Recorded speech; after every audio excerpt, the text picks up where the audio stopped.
មរៀបប្រៀបថានៅសតកាលខ្ញុំប្រតិទ័នការបាត់ដំណដល់ចិនគំរួញគួយគិនគេលស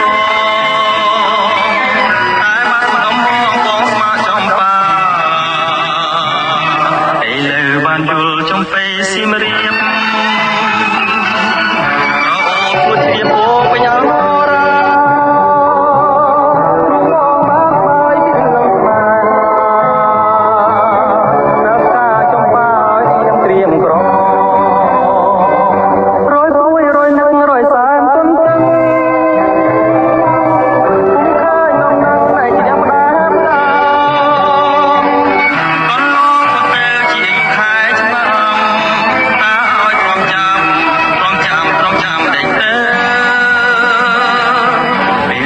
ចំបៃសៀមរាបបង